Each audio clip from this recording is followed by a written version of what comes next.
Chaque année en Suisse, plus de 1600 personnes décèdent suite à une consommation excessive d'alcool.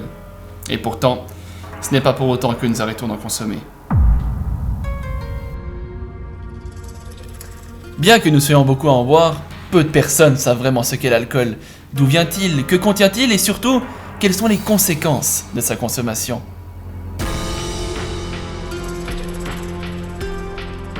Ainsi, il est temps de se pencher un peu plus sur ces mystères.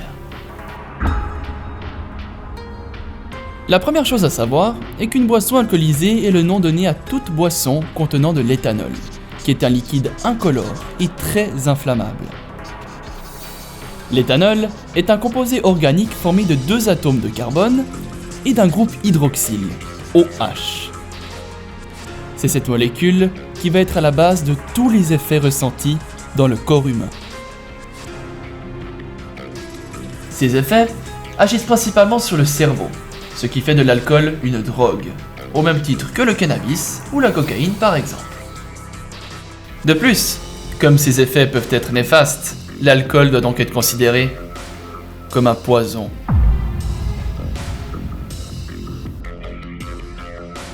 L'alcool est un sujet qui se présente souvent dans l'actualité. Pourtant, cela fait bien longtemps que l'homme profite des effets magiques de cette boisson.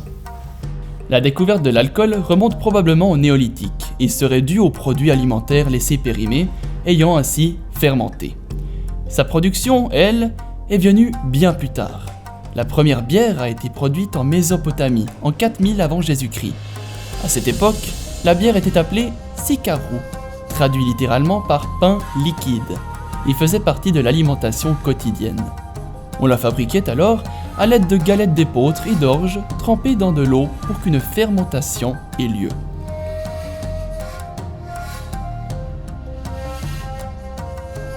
Dans le passé, on donnait une connotation divine à l'alcool, comme le prouvent des dieux tels que Dionysos ou encore la qualification de sang du Christ pour le vin. Mais plus précisément, comment arrive-t-on à produire de l'éthanol et comment fabrique-t-on des boissons alcoolisées? Ouvrons maintenant un chapitre lié à ce sujet.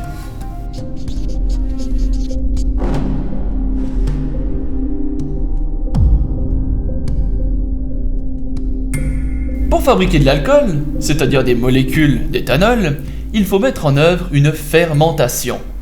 La fermentation, c'est simplement le processus qui transforme le sucre en alcool, ou plus précisément, une réaction biochimique qui convertit des molécules de glucose en molécules d'éthanol.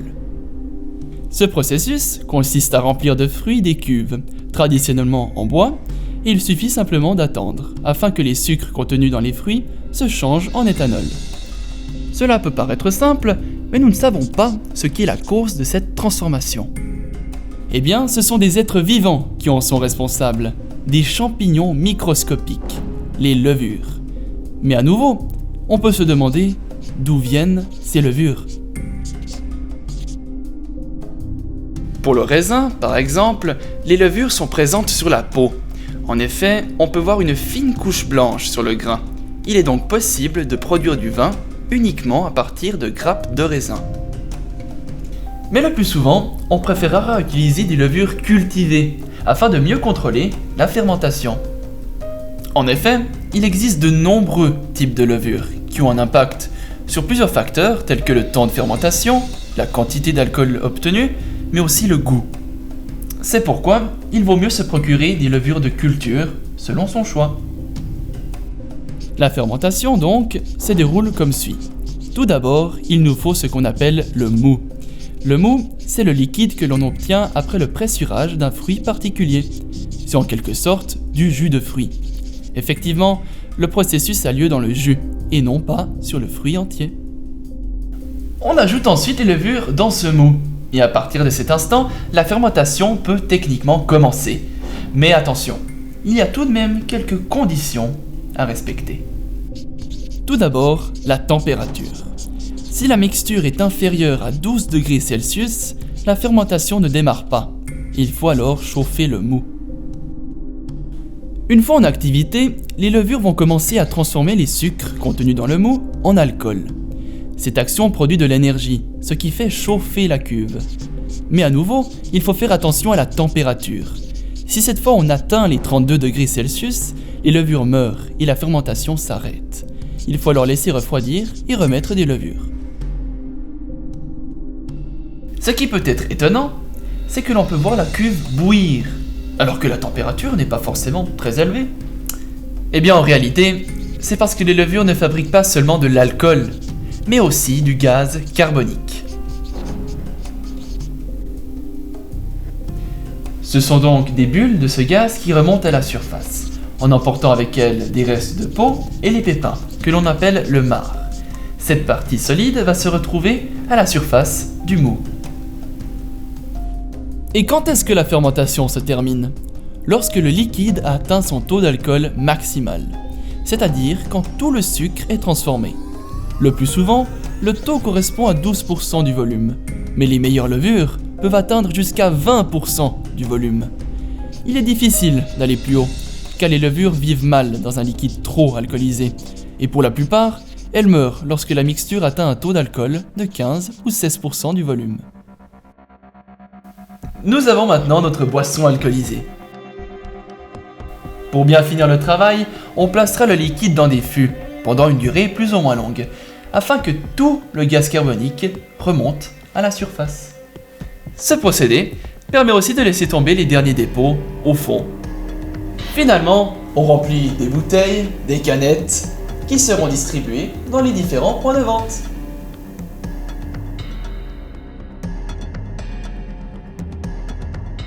Maintenant que nous savons d'où provient l'alcool, voyons comment ces molécules agissent sur notre corps.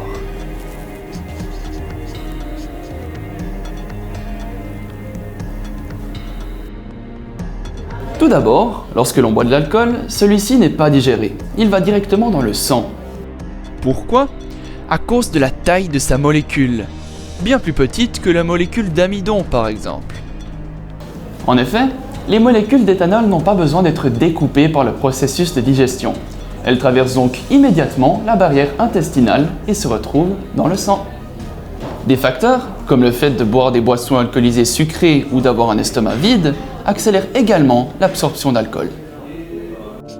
Le sang contenant de l'alcool va alors voyager jusqu'au cœur, et les molécules d'éthanol vont ainsi être distribuées dans tout le corps, notamment dans le cerveau.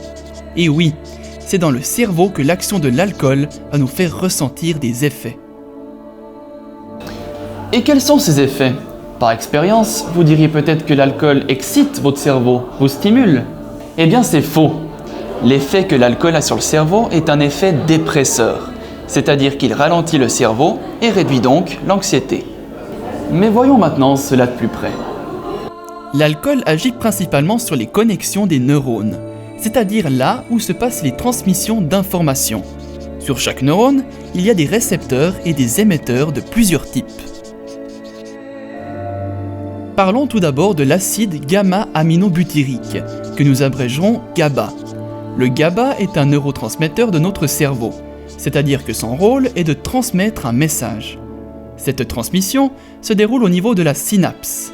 La synapse, c'est la zone de connexion entre deux neurones.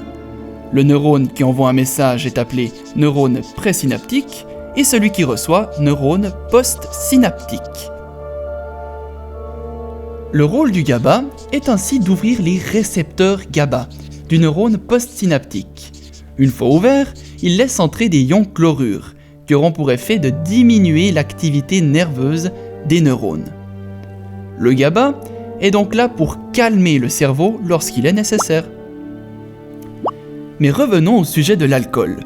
Une fois dans le cerveau, les molécules d'éthanol vont principalement agir sur ces récepteurs GABA, ce qui va les laisser ouverts plus longtemps et donc laisser entrer plus de chlore. L'activité cérébrale sera alors anormalement ralentie. Ainsi, plus l'on boit d'alcool, plus notre cerveau devient calme. Cela explique l'effet sédatif que l'alcool a sur nous. Nous pouvons alors confirmer que l'alcool ralentit bien notre cerveau. Une personne alcoolisée aura alors tendance à être moins raisonnable, à se lâcher plus facilement, d'où cette sensation d'euphorie. Mais si l'on boit trop d'alcool, notre cerveau aura de plus en plus de peine à suivre. Les signaux reçus par les oreilles sont perturbés, on perd notre équilibre. De même, la mémoire n'arrive plus à enregistrer suffisamment d'informations. Ainsi, seuls les événements marquants sont sauvegardés. On peut aussi noter les troubles de comportement, ainsi qu'un champ de vision réduit. Si la consommation continue, l'alcool provoque des nausées, des vomissements et des pertes de conscience appelées coma éthylique, qui peuvent mener à la mort. En plus de tout cela, une consommation excessive de cette boisson pose un grand problème au niveau alimentaire et de l'apport énergétique. Effectivement, un profond déficit de thiamine, qui est une vitamine qui transforme les glucides en énergie, est fréquent chez les individus dépendants de l'alcool, en raison d'une diminution de l'apport alimentaire. En effet, les individus consommant de grandes quantités d'alcool substituent souvent l'alcool à leur alimentation. Et il y a une raison à cela. C'est parce que les boissons alcoolisées sont extrêmement calorifiques. Une consommation trop élevée d'alcool a donc, comme nous avons pu l'observer, de nombreuses conséquences néfastes sur le métabolisme. Ce qu'il faut par contre souligner, c'est qu'une consommation légère et modérée peut être tout à fait bénéfique. Qui n'a jamais entendu en effet la fameuse phrase « Un verre de vin rouge chaque jour, c'est bon pour le cœur ». Ce que l'on entend moins par contre, c'est l'explication scientifique de ces bienfaits. Pour les démontrer, je vais tout d'abord vous parler de l'oxydation. Pour faire simple, une réaction d'oxydation est une réaction chimique durant laquelle se produit un échange d'électrons. On appelle oxydant une substance chimique susceptible de capter des électrons. Par exemple, un ion cuivre, Cu2+, peut capter 2 électrons pour donner un atome de cuivre. On appelle par contre réducteur une substance capable de libérer des électrons. Encore une fois, le cuivre se transforme facilement en ion Cu2+, en libérant 2 électrons. Dans le corps humain, et plus précisément dans les mitochondries de chaque cellule, on utilise l'oxygène afin de brûler des glucides ou des lipides afin de créer de l'énergie. Seulement, ce phénomène de combustion crée également des radicaux libres. Ce sont des espèces chimiques possédant un ou plusieurs électrons célibataires sur leur couche externe. Ces radicaux libres sont très réactifs et veulent donc opérer une oxydation en captant un ou plusieurs électrons afin de devenir stables. Le problème, c'est que cette oxydation due à ces radicaux libres dénature nos protéines, nos lipides, nos sucres et même notre ADN, ce qui fait des radicaux libres une des principales causes du cancer. Mais ne vous inquiétez pas, car notre corps a une solution pour stopper ces radicaux libres. Il s'agit des antioxydants. Nous l'avons vu, les radicaux libres sont de puissants oxydants, tandis que les antioxydants sont des réducteurs qui veulent céder un ou plusieurs électrons afin de stabiliser les radicaux libres. Malheureusement, à cause de la fumée d'une cigarette, des gaz d'échappement ou encore d'une consommation trop élevée en fer, le nombre des radicaux libres augmente. Les antioxydants sont donc surchargés et on appelle ce phénomène stress oxydatif. Mais d'où viennent ces antioxydants au juste ? Eh bien, c'est ici que l'on peut faire un rapprochement avec le vin. En effet, le vin contient beaucoup d'antioxydants naturels. On les appelle polyphénols et sont présents en très grande quantité dans le raisin. Ces polyphénols préviennent donc des maladies cardiovasculaires, du cancer et même des maladies telles qu'Alzheimer ou Parkinson. La bière n'a quant à elle rien à envier au vin. La bière est en effet une boisson ultra vitaminée, pouvant contribuer au bol alimentaire quotidien. D'ailleurs, vous avez sans doute déjà remarqué qu'après avoir bu une bière, vous avez sensiblement plus vite envie d'aller aux toilettes. Eh bien, c'est à cause de l'effet diurétique de la bière. Effectivement, les résines de houblon stimulent le fonctionnement des reins, facilitant ainsi l'élimination de l'excédent d'eau, des toxines et des déchets retenus dans le corps. Vous avez sûrement déjà entendu parler de l'alcoolémie. Plus nous consommons de l'alcool, plus notre alcoolémie est élevée. Mais concrètement, c'est quoi l'alcoolémie et comment se calcule-t-elle ? Allons poser la question à un expert. Alors l'alcoolémie de façon très générale, c'est le taux d'alcool dans le sang, donc la concentration dans le sang à un instant donné. Et c'est exprimé en grammes par litre ou plus communément pour 1000.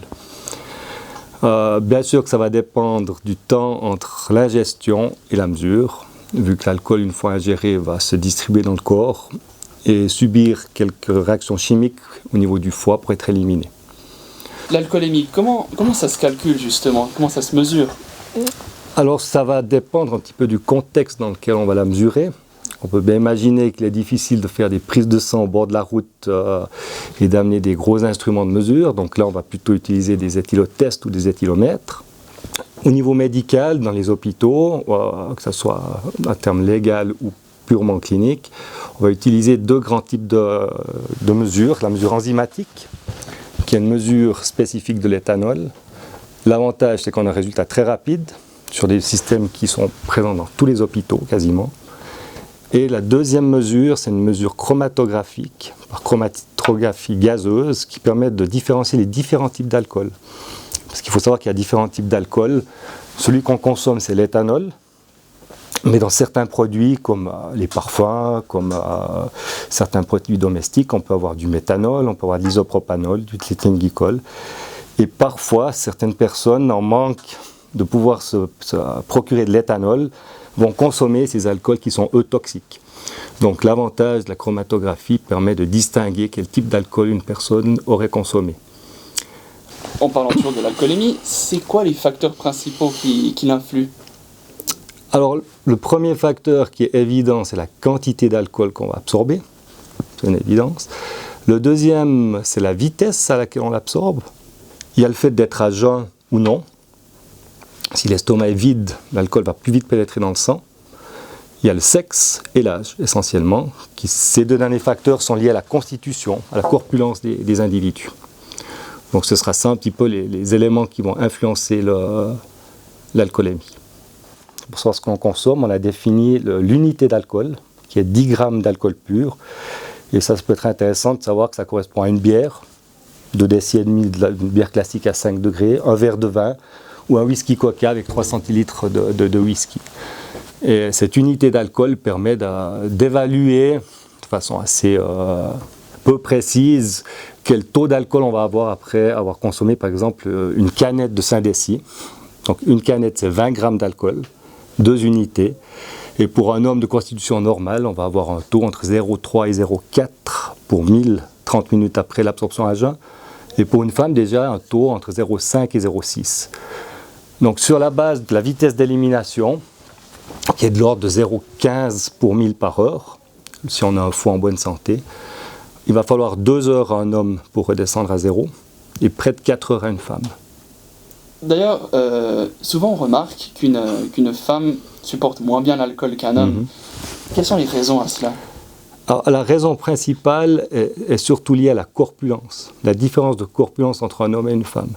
Donc, comme je vous l'ai dit tout à l'heure, on est essentiellement constitué d'eau et à poids plus ou moins égal. Un homme aura en plus une quantité d'eau plus grande que la femme. Alors ça, c'est la nature qui nous a fait ainsi. En principe, un homme est constitué de plus d'eau et une femme un peu plus de graisse. Comme l'alcool ne rentre pas dans les graisses, à poids égal ou à quantité d'alcool égale ingérée, l'homme aura un taux d'alcool plus bas que la femme, parce que son volume de distribution est plus grand, simplement. C'est comme si vous aviez une fois une piscine de 50 litres, une fois une piscine de 60 litres. Si vous mettez un colorant dans la piscine de 60 litres, le colorant sera plus dilué. C'est juste ça, en fait. Les effets de l'alcool sont heureusement temporaires, grâce à l'action principale du foie, qui a pour effet d'évacuer tout l'alcool présent dans notre métabolisme. Le foie permet d'évacuer l'alcool en le transformant, grâce à certaines enzymes, en gaz carbonique et en eau. Ce procédé élimine 90% de l'alcool. Les 10% restants sont évacués par la sueur, la respiration et les reins. Penchons-nous un peu plus sur le fonctionnement du foie. L'éthanol ingéré est tout d'abord transformé par l'enzyme alcool déshydrogénase en éthanal par un processus d'oxydation. L'éthanal est un composé très toxique qui provoque des dégâts sur l'ensemble de l'organisme. La cirrhose est une maladie du foie caractérisée par un dépôt de protéines dans le foie, causé par le composé éthanal. Le foie devient dur comme la pierre. Après avoir transformé l'éthanol en éthanal, une deuxième enzyme entre en jeu, nommée aldéhyde déshydrogénase. Elle va transformer l'éthanal en acide acétique. À la fin d'un long cycle, on obtient finalement du gaz carbonique et de l'eau. Grâce à ce procédé, nous pouvons revenir à une alcoolémie nulle. Pourtant, si je ne me trompe pas, vous devez être nombreux à vous être déjà mal sentis le lendemain d'une soirée bien arrosée. Maux de tête, soif, sudation et vertige, c'est ce que l'on appelle la gueule de bois. Même si les raisons de cette sensation sont à ce jour peu précises, nous avons tout de même quelques idées de son origine. Tout d'abord, c'est surtout un problème de déshydratation. En effet, l'alcool perturbe l'équilibre du système hydrique, ce qui va donc conduire à une évacuation d'eau excessive. C'est aussi probablement les congénères de l'alcool, c'est-à-dire les substances contenues dans cette boisson, comme le méthanol, l'histamine ou le sulfite, qui sont à l'origine de ces maux. Pour finir, la consommation d'alcool perturbe également les cycles du sommeil, ce qui nous fait sentir fatigués le lendemain. En 2012, plus de 24 000 personnes ont été hospitalisées en Suisse pour une intoxication ou une dépendance alcoolique. L'alcoolodépendance est une addiction aussi bien diagnostiquée chez les adultes que chez les jeunes de 14-15 ans.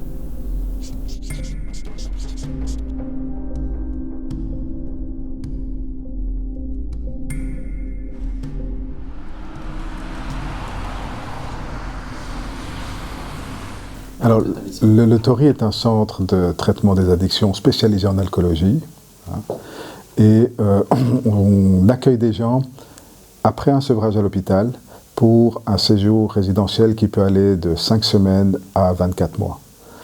Si beaucoup de gens ne restent pas après les 5 semaines, c'est parce que nous avons beaucoup de monde qui travaille déjà, qui sont toujours insérés et qui ont un gros problème d'alcool qui viennent de ces 5 semaines au Tori. Voilà. 50% des clients partent après les 5 semaines. Ceux qui restent, il y a des cas exceptionnels où les gens restent 2 ans, mais c'est vraiment exceptionnel. En moyenne, c'est 8 mois. Ce qui m'a poussé à boire plus, c'est la solitude. C'est la solitude. J'ai élevé 3 enfants seuls. Et puis, parfois, je ne voyais plus la raison de rentrer à la maison le soir, après le travail. Alors, je suis restée avec des clients, puis avec d'autres amis, et puis j'ai consommé, et puis c'est devenu toujours plus. Le corps, il demandait toujours plus. Jusqu'à un moment où on est épuisé et qu'on ne peut plus. Et puis là, si on ne se lève plus le matin, ou bien que le corps ne suit plus, parce que l'alcool est plus fort, là, ça devient difficile. Alors, le cerveau, il est limité. Alors, on devient dépressif. Alors, quand on est dépressif, on boit encore plus, parce qu'on croit, oui, ça aide. Et non, ce n'est pas ça. L'alcool nous trahit. Mais au début, tout le monde qui boit, il nie. Comment il nie? Pas moi. Jamais j'arrive à gérer. Je maîtrise la chose. Tout. Mais après, quand on se réveille le matin, on ne sait plus où on a parqué la voiture. On a des trous de mémoire, on ne sait plus ce que j'ai fait la veille. Là, ça devient grave. Et puis la mauvaise conscience, là. La culpabilité et la mauvaise conscience. Difficile à supporter. Du fait que c'est difficile à supporter, on reboit. Alors, les personnes qui ont une dépendance à l'alcool, ils ont au niveau du cerveau certains systèmes qui ont changé, c'est-à-dire normalement au niveau de l'endorphine, qui est le système qui contrôle la douleur et qui provoque aussi un sentiment de bien-être. L'alcool va occuper les récepteurs endorphiniques et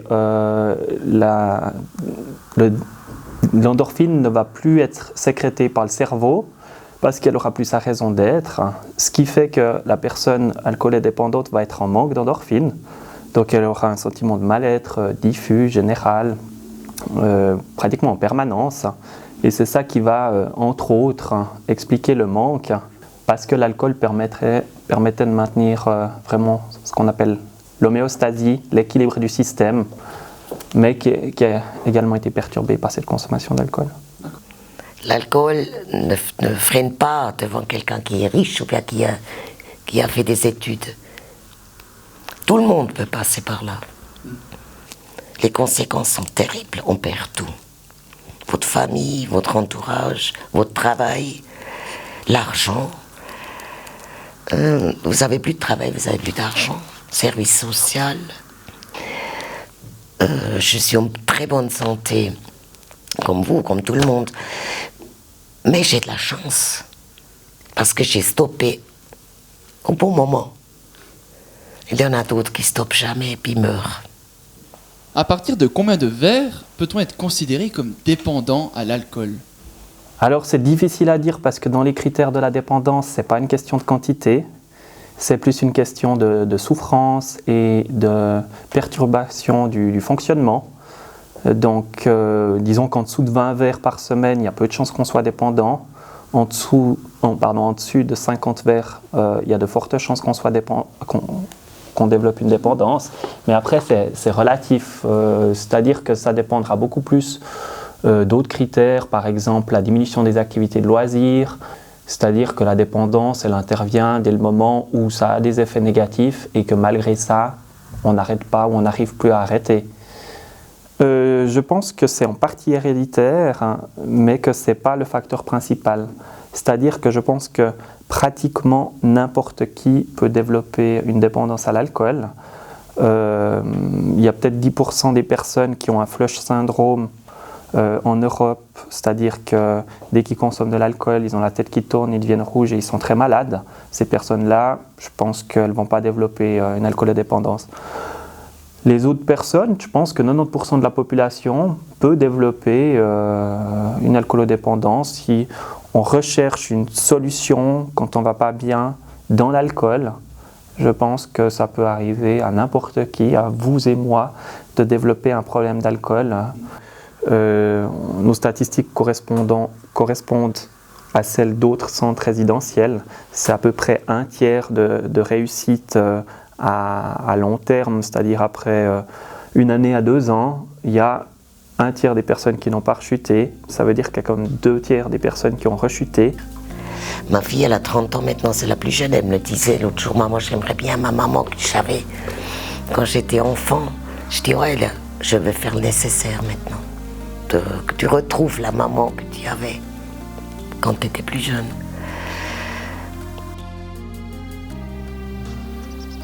L'alcool est sans aucun doute un énorme fléau dans notre société. Il est même l'une des principales causes de mortalité en Suisse. Malgré tout, l'alcool est consommé à travers le monde entier depuis des millénaires, mais évidemment pas dans les mêmes conditions. L'alcool est avant tout un outil social. Il nous permet d'augmenter notre estime de soi, de nous détendre et d'être plus réceptifs, ce qui nous rapproche ainsi des autres. L'alcool est également un plaisir dégustatif incontestable. La culture du vin est très répandue dans le monde occidental. Nous sommes toujours à la recherche de qualité et de saveurs toujours meilleures.